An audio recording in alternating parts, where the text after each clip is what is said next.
I want to tell you about a man who was, by every measurable standard, excellent at his job.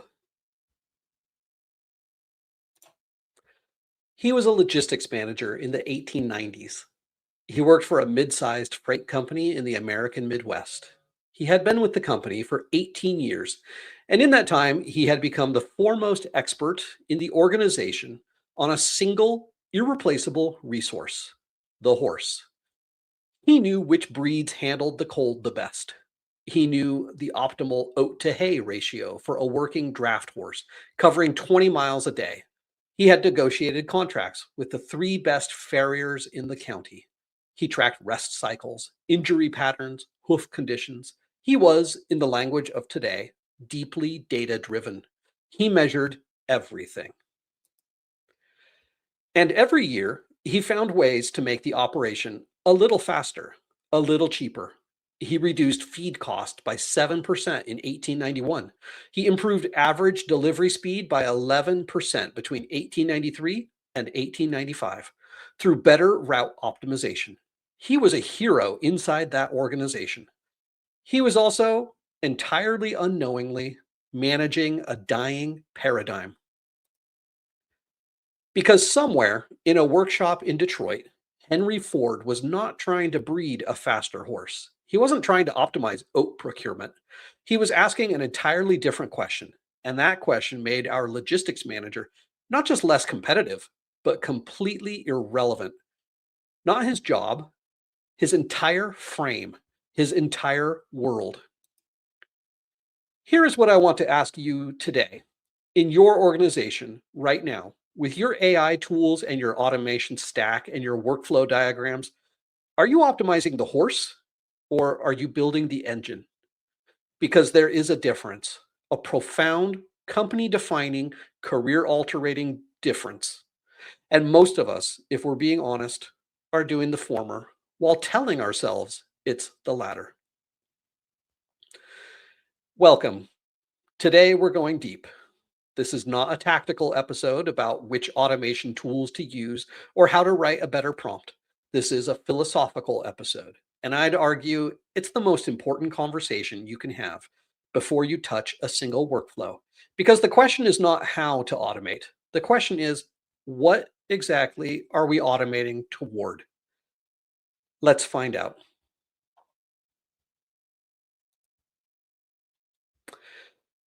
Before we go any further, I need to establish two definitions. Not because I'm pedantic, though that may be true, but because these two words are used interchangeably in boardrooms and business podcasts and LinkedIn posts everywhere.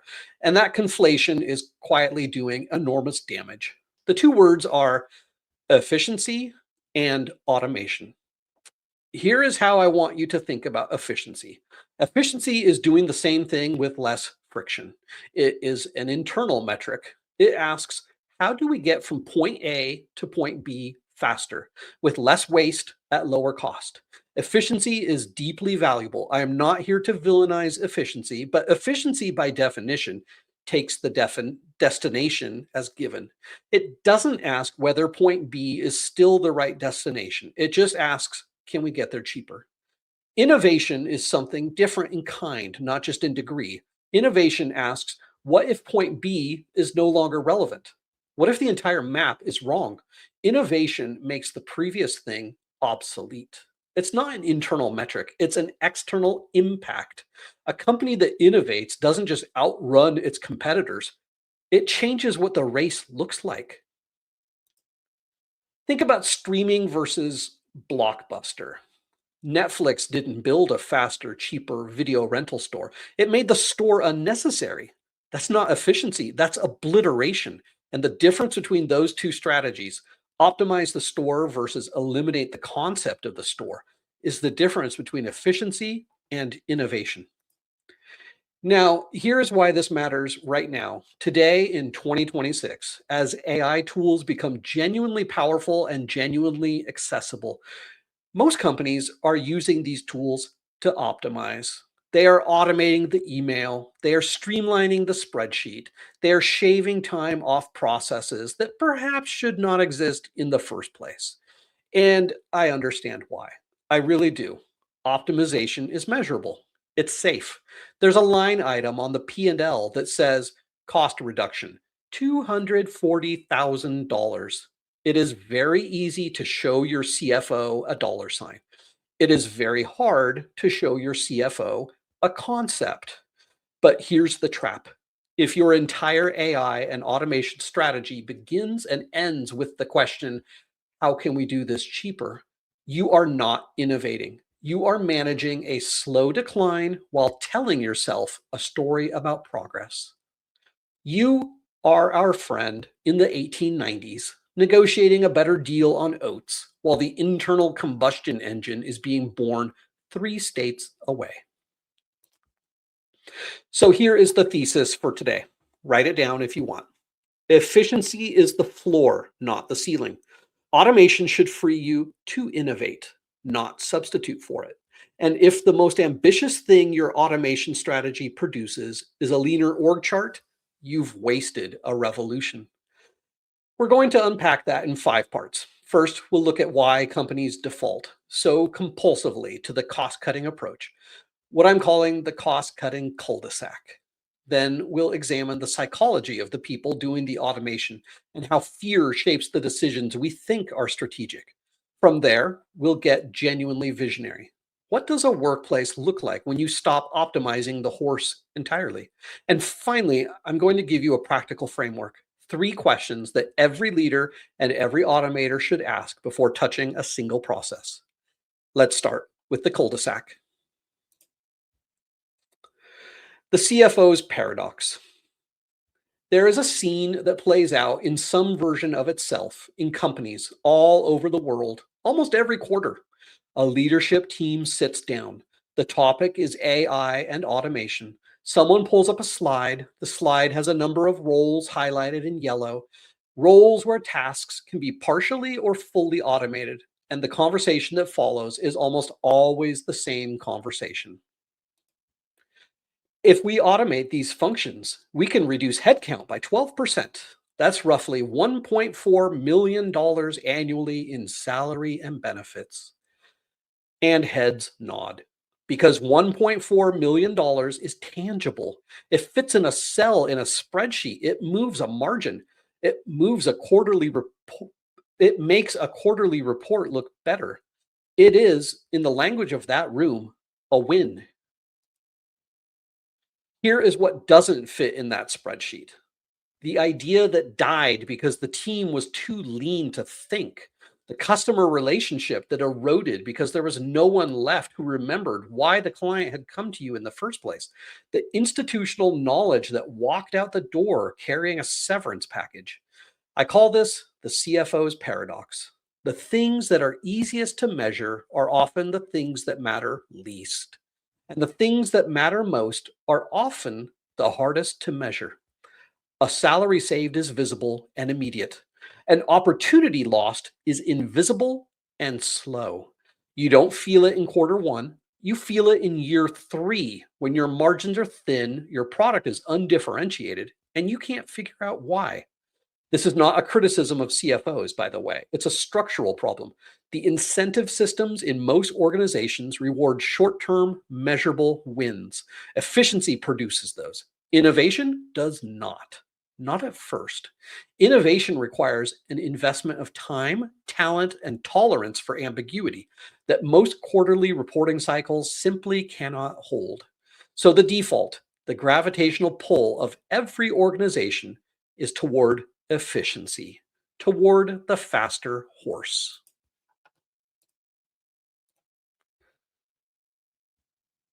The hollow corporation. When this happens at scale, something really insidious occurs. I think of it as the hollow corporation phenomenon. Here's what happens. You automate 80% of a role. The task gets done. The software handles the known inputs, produces the known outputs, and does so faster and cheaper than any person. Great. You lay off the person who used to do that job, or you don't replace them when they leave. The automation is running smoothly, costs are down. And then something breaks. Not the software, the context. A vendor changes their data format. A client has an unusual edge case the system wasn't built for. A regulation changes, and suddenly the output the automation is producing is not just wrong, it's a liability. And there's no one in the building who knows why that process was built the way it was. There's no one who can look at the output and say, that doesn't look right. I know what this should look like from experience. This is what I mean by contextual intelligence. Contextual intelligence is not the ability to do a task, it's the ability to know why the task exists and when it's working correctly, when it's failing in subtle ways, and when it connects to across the rest of the organization. Automation handles what engineers call the known knowns, the scenario the system was explicitly built for. But business is full of unknown unknowns. The client who gives you ambiguous instructions, the market shift that doesn't show up in your data yet, but that an experienced employee could feel in their conversations, the process that technically runs perfectly, but is producing outputs that are slowly, subtly misaligned with what the customer actually needs. Humans are your unknown unknown detectors. When you hollow out your organization in the name of efficiency, you're not just cutting costs, you're removing the sensors that tell you when the map is wrong. The race to the bottom. There's another problem with the universal cost cutting approach that doesn't get talked about enough. It is a perfectly self defeating strategy if everyone does it at the same time. Think about it. If every company in your industry uses AI to reduce headcount by 15% and cut operational costs by 20%, what happens? You all end up with the same margins. You've all optimized toward the same baseline. The cost advantage disappears because it's no longer an advantage, it's the new floor. And then you compete on what? Price? Features? Brand? But you've cut the people who were building the features. You've eliminated the team that was doing the brand work. You've created a landscape of lean, efficient, identical organizations offering commoditized products at similar prices. This is what economists call racing to the bottom, and it doesn't create value, it destroys it. It redistributes a fixed pool of margin rather than expanding what's possible. The companies that will win in the next decade are not going to be the ones who used AI to become the most efficient version of what they already are. They're going to be the ones who used AI to become something their competitors are not capable of being yet. A philosophical interlude. I want to pause here and ask a bigger question because I think the whole efficiency versus innovation debate comes down to a more fundamental disagreement about what a company is. There are two ways to think about it. Model one, a company is a machine for generating profit. Its purpose is to convert inputs into financial outputs as efficiently as possible. In this model, efficiency is the point. Reducing waste, reducing headcount, reducing friction, these are not means to an end. They are the end. Model two, a company is an engine for creating value. Its purpose is to solve a problem in the world that is worth solving and to do it in a way that no one else can. In this model, profit is the fuel. It keeps the engine running, but it's not the destination. The destination is the value created. These are not just philosophical abstractions, they produce genuinely different decisions. In Model 1, you automate to cut costs. In Model 2, you automate to free capacity for value creation. In Model 1, you measure success by margin. In Model 2, you measure success by impact and hope the margin follows. I'm not going to tell you which model is right. Reasonable people and reasonable organizations can operate from either. But I will tell you this. If you have never had this conversation explicitly, if your team has never sat down and asked, what are we actually here to do? Then you are making your automation decisions by default, not by design. And decisions made by default tend to follow the path of least resistance. The path of least of resistance in a capitalist system with quarterly reporting is always efficiency, always the faster horse.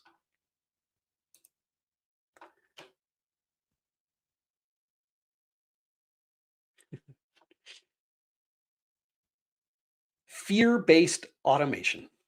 I want to talk about something that rarely makes it into business podcasts, the role of fear in technology adoption. Most automation initiatives I've observed, and I've observed quite a few at this point, are not driven by a clear vision of what the organization wants to become. They're driven by a low grade, persistent anxiety about being left behind.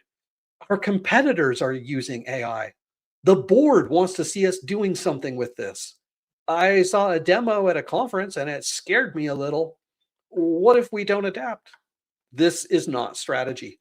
This is panic dressed up in the language of strategy.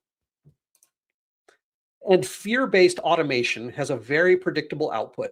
It produces what engineers sometimes call paving the cow path. You take a messy, manual, inefficient process, a process that, if you looked at it honestly, probably shouldn't exist in its current form at all, and you automate it. You make it faster. You make it more consistent. You make it scalable. And now you have a messy, automated, scalable process that is running at 10 times the speed and is therefore doing the wrong thing 10 times as fast. Fear doesn't ask, should we be doing this at all? Fear asks, how do we do this faster so we stop feeling scared? The imagination gap. Why is it so hard to think beyond the thing we already have? Why is it so difficult to imagine the car when you're staring at the horse? Part of the answer is psychological. Our brains are extraordinarily good at pattern completion, at taking a partial picture and filling in the missing pieces based on what we've seen before. This is useful for almost everything in daily life. It is terrible for innovation because innovation, by definition, is the thing you have never seen before. It is the pattern that doesn't complete in any direction your experience has prepared you to recognize. But there's something more specific happening in organizations. It's not just that we can't imagine the new thing, it's that our measurement systems make the old thing feel more real. Here is a perfect example. Imagine a customer service organization. They measure their agents by a classic efficiency metric: tickets closed per hour.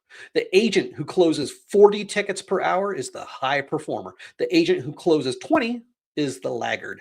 The metric is clean, it's visual, it goes on a dashboard, it drives bonuses.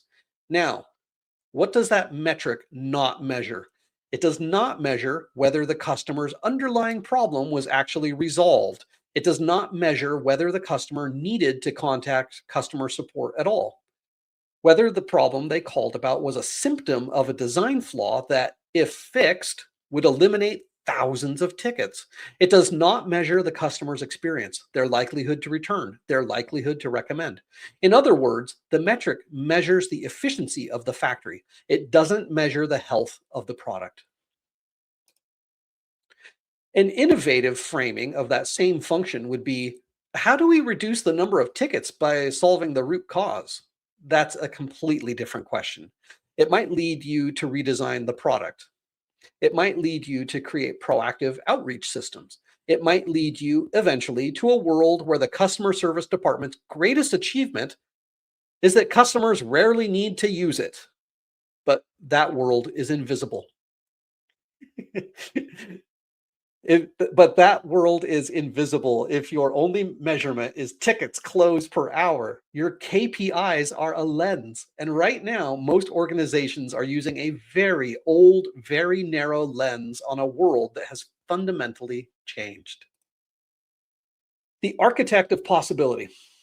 I want to speak directly to you now. If you are the person in your organization who builds automations, who connects the APIs, who writes the scripts, figures out how to make things talk to each other, I want to reframe your job description, because here's what your job description probably says in some variation: identify manual processes and develop automated solutions to improve efficiency and reduce operational overhead. And here is what your job description should say: architect of possibility. Because what you are actually doing when you do it well, when you think beyond the immediate task, is you are taking the most expensive, most capable, most creative information processing system that has ever existed on this planet, the human brain, and you are liberating it from the drudgery of doing the same thing the same way for the thousandth time. That is extraordinary. That is genuinely profound. But the question that separates good automation from great automation, is what happens after the liberation. What do you ask that brain to do next? If you automate a task and the human who used to do that task simply gets handed more tasks of the same kind, you haven't freed a mind. You've redistributed a workload. If you automate a process and the team that used to manage that process simply gets downsized, you haven't unlocked potential. You've generated a line item.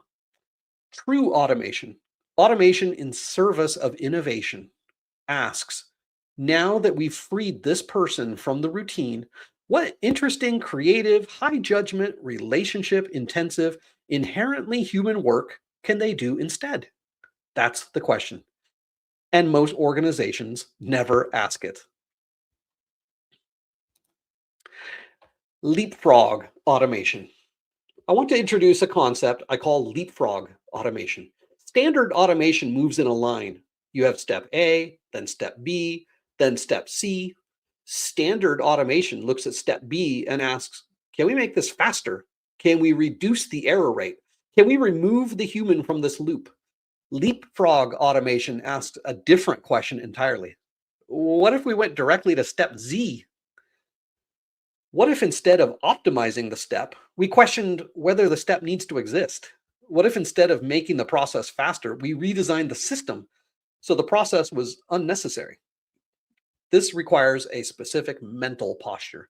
You have to be willing to kill something that currently works. You have to look at a process that is running reasonably well, maybe even a process you built, and say, what problem was this solving? And is there a world where that problem doesn't exist at all? This is genuinely hard. It is psychologically uncomfortable. It requires a kind of creative destruction that organizations are not naturally good at. But that is where the real leverage lies. Case study 1, the death of the report. Let me make this concrete. Let's talk about the weekly report. In organizations everywhere, there is a ritual that plays out at the end of every week. Someone gathers data from multiple systems, formats it into a PDF or a slide deck, writes a summary, and sends it to a distribution list. The recipients scan it, note a few numbers, and move on with their week. The standard automation approach to the weekly report is automate the data gathering. Use scripts to pull from your various sources. Use AI to write the summary. Reduce the time to produce the report from 4 hours to 20 minutes. That is a genuine improvement. I don't want to dismiss it, but it is unmistakably the faster horse. The leapfrog question is, why does this report exist at all? Usually the answer is something like, people need to know the current state of things to make decisions. They need visibility. They need a shared understanding of where we are. Fine. Now the question becomes, is a weekly PDF the best possible mechanism for providing visibility and enabling decisions? Probably not. A weekly PDF is a snapshot of a moving picture. By the time it arrives in someone's inbox, some of that data is already stale. It's static. It can't be queried. It doesn't update when something changes. It doesn't alert anyone when a number crosses a threshold. The innovation, the leapfrog, is a real-time data environment, a living dashboard where the information is always current, where stakeholders can ask their own questions of the data rather than reading someone else's summary, where automated alerts fire when something needs attention rather than waiting for a human to notice it on a Friday afternoon. The innovation isn't a faster report, it's the elimination of the report cycle entirely. The concept of the weekly report becomes as obsolete as the concept of sending a telegram. And here's what's remarkable. The time that was spent creating that report and reading it and following up on it and debating what it meant, that time gets returned to the people in the organization. That is time for thinking, for customer conversations, for the kind of slow exploratory work that produces the next interesting idea. Case study 2, from execution to curation. Let me give you a second case study that I think is even more paradigm shifting. Let's talk about design. In the old model, the model most of us grew up with, a designer sits down and creates. They make choices. This shape, that color, this proportion. They produce one thing, they refine it, they present it. That one thing is the output of maybe 40 hours of creative work. In the new model, a model that is not theoretical, it exists today. A designer defines the parameters. They say, here are the constraints of a chair. It must support 250 pounds. It must use this material. It must fit in a space no larger than this. It must convey these qualities: lightness, warmth, precision. And then the system generates 10,000 versions, variations across every dimension the designer specified, and many dimensions the designer might not have thought to specify. The designer's job is no longer execution, it's curation, it's judgment. It's the decision about which of these 10,000 versions captures something true, something beautiful, something right. Now, here's what's important. That shift from execution to curation does not make the designer less valuable. It makes them exponentially more valuable because now the quality of the output is limited not by how many hours they can spend drawing, but by the quality of their taste, their judgment, their understanding of what the problem actually requires. The designer who thrives in this environment is not the most technically skilled renderer. It's the designer with the clearest aesthetic vision, the deepest understanding of the user, the most refined sense of when something is right. Those are inherently human capacities, and automation doesn't threaten them, it amplifies them. That is what I mean when I say automation should be in service of human potential, not a substitute for it. The goal is not to replace the designer. The goal is to remove the ceiling on what any single designer can explore. The innovation surplus. Let's talk about what I call the innovation surplus. This is the time and cognitive bandwidth that automation creates when it's done well. Suppose you run a team of 10 people. Through thoughtful automation, you give each person back an average of 4 hours per week. That's 40 person hours per week. 2 full person weeks per month returned to you. What do you do with it? Strategy A. I'll call this the loser strategy. And I say that with love because most of us have been there. You give those 40 hours back to the same work. You increase throughput. The team produces more reports, handles more tickets, processes more invoices. The machine runs faster. Strategy B, the winner strategy, is you treat those 40 hours as a laboratory budget.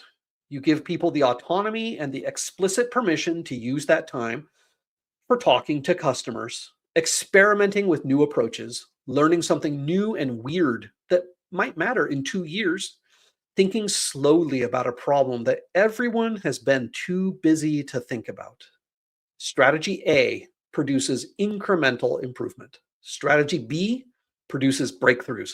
Not always, not on a schedule, not in a way you can put on a quarterly roadmap, but over time, with consistency. Strategy B produces the kind of organizational learning that compounds. The question of what to do with the innovation surplus is not a tactical question. It's a cultural one. It requires leadership that actually values exploration over execution, at least some of the time. It requires tolerance for work that looks like wandering, but is actually searching. And it requires a willingness to answer this question differently than your instincts probably want you to. When a person on your team has 4 extra hours, your instinct is to fill them. Resist that instinct. Learn to see empty space on a calendar, not as a waste, but as possibility. The 3 questions. All right, we've been philosophical, we've been psychological. Now let's be useful. I want to give you 3 questions. These are not rhetorical questions. I mean for you to actually use these questions. I mean for you to bring them to your next planning session, your next automation review, your next conversation with leadership about where AI fits into your organization. Question one: if this process were fully automated today, completely handled, zero human involvement, what is the most ambitious thing my team could tackle tomorrow? This question is important because it forces you to think past the automation itself. Most automation conversations end at the automation. The question is, what is the best way to automate this? But the more important question is always, if I had this capacity back, what would I do with it that I currently cannot? If your answer to that question is nothing, then you can't imagine a more ambitious use for the freed up capacity. You either have an imagination problem or you have an organizational problem, probably both. And no amount of automation will fix it. Question two: are we automating to survive or are we automating to expand?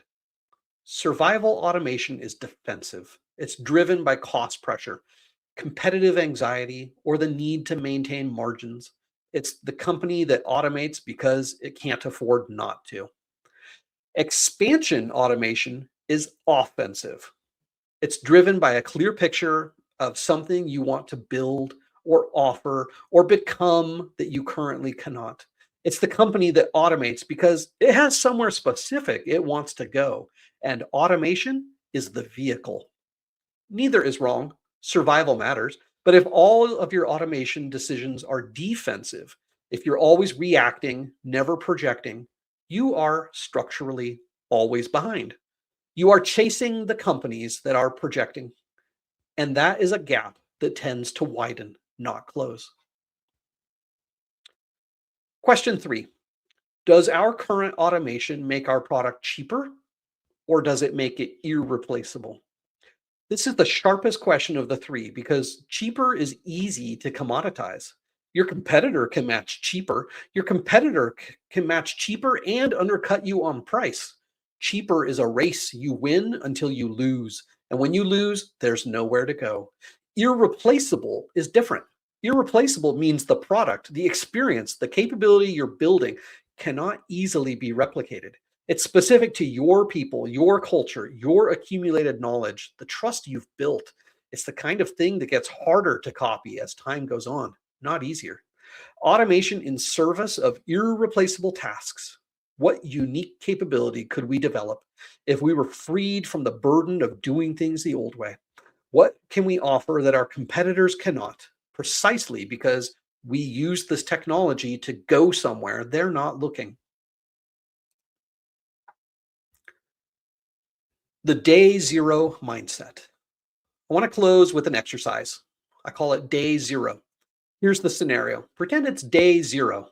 Your organization has no legacy software, no systems built in 2008 that everyone has worked around for 17 years, no job descriptions written by someone who retired before smartphones existed, no processes inherited from a merger that happened before half your team was born. You have today's tools, today's AI capabilities, today's understanding of your customer, and you have a problem to solve. How would you solve it? Not how would you optimize the way you currently solve it. How would you solve it from scratch with no constraints other than the laws of physics and the tools that actually exist right now? That answer, whatever you come up with when you remove the weight of the way things have always been done, that is your rocket. That is your internal combustion engine. That is the thing worth building. The gap between where you are and that answer, that's not just an automation roadmap. That's a company transformation. And every good transformation starts with the same thing: the honest acknowledgement that the map you've been using is not the territory you're actually in. Closing thought. We started today with a man in the 1890s obsessing over oats and horseshoes while the world was reinventing transportation from first principles. And I want to end with him because I want to be clear about something. He was not a fool. He was not lazy. He was not untalented. He was brilliant within his frame. The tragedy is not that he was bad at what he did. The tragedy is that no one gave him permission to question the frame. That permission to question the frame, to ask whether the thing we're optimizing is the right thing at all, to imagine the car while you're standing in front of the horse. That permission is what I want to give you today. Your job is not to make the office run like a clock.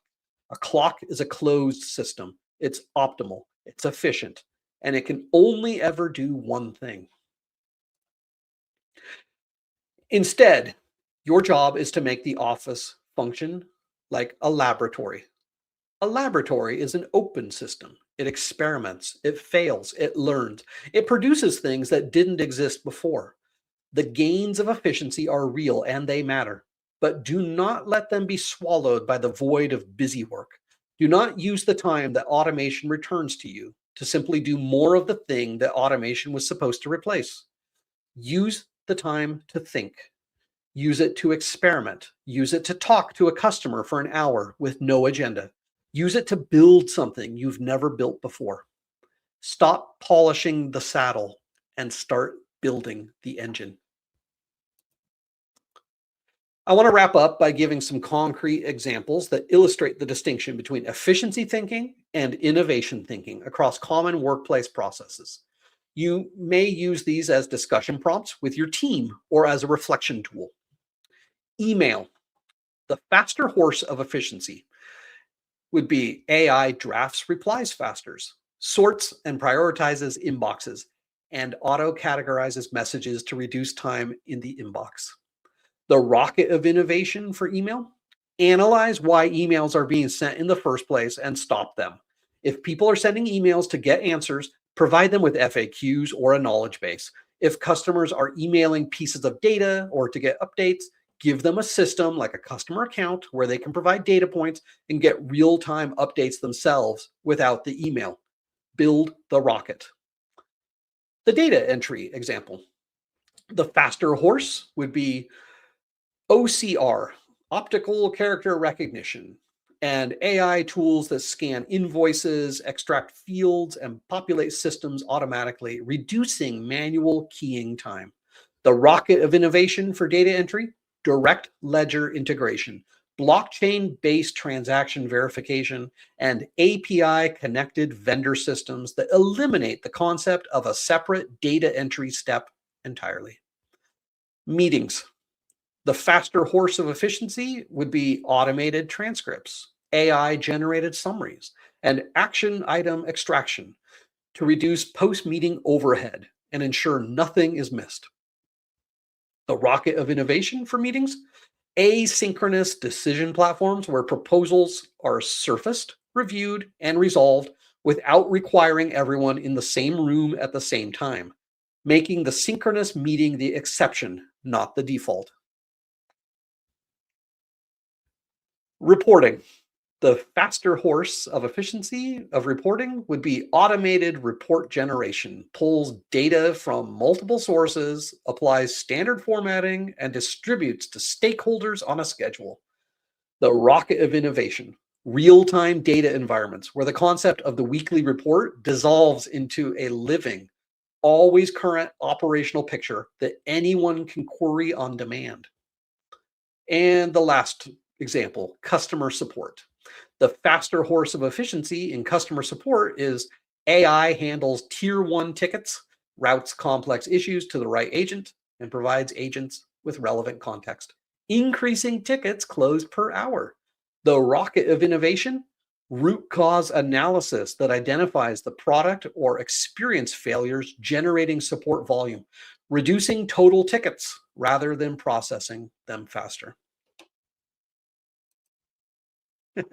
And that's the show for today. If this episode sparked something for you, a question, a framework, a conversation you want to have with your team, I'd genuinely love to hear about it.